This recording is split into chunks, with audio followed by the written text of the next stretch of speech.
In today's edition of the Medical Journal of Australia, a group of palliative care physicians and health lawyers are arguing that a perfect storm has gathered over end-of-life care, with doctors fearing that litigation will prevent them from giving the best possible care.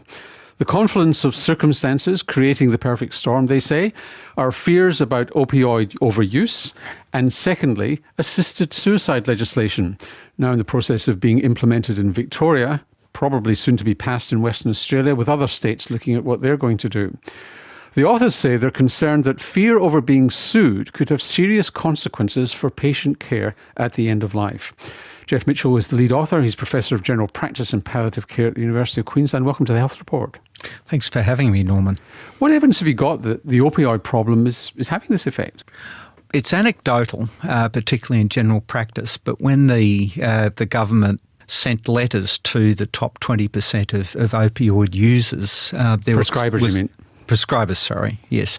The college newsletters ran opinion pieces about the possibility of GPs being wary of using opioids at all, with consequences for end-of-life care. And so just to explain, so there's a lot of concern about opioid overuse. We've got an increasing death rate from opioid overdose and with multi-medication use in particular. Mm-hmm. And so they looked at the 50 top, whatever, the 500 top prescribers and sent them letters saying they were concerned.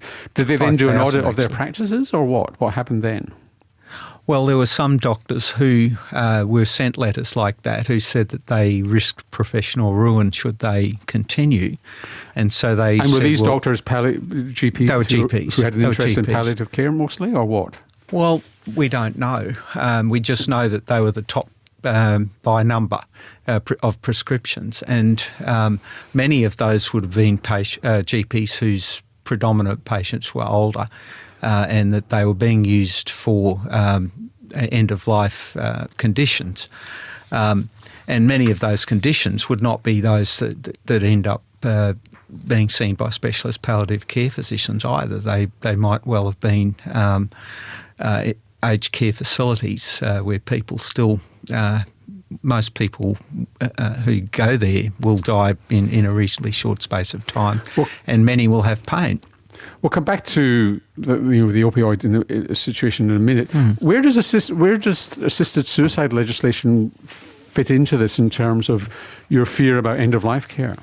Well, the issue is that the doctors potentially can find themselves in a no-win situation. So if they're concerned about opioid use and they decide to be cautious, they run the risk of having the patient with symptoms that are not being controlled as well as they should, and therefore they lose. And if they so just to be clear here, you're talking about people who you would not be surprised if they were to die in the next 12 months. That's kind of the definition of palliative care. So they've got perhaps dementia with pain, or they've got cancer pain, that sort of thing. It's not the chronic pain population post-surgery or something like, or injury, who tend to be younger and are going to live a normal lifespan. Yeah, that's a very important point. Yes, that's correct. So the issue of addiction is a non-issue because the lifespan is limited.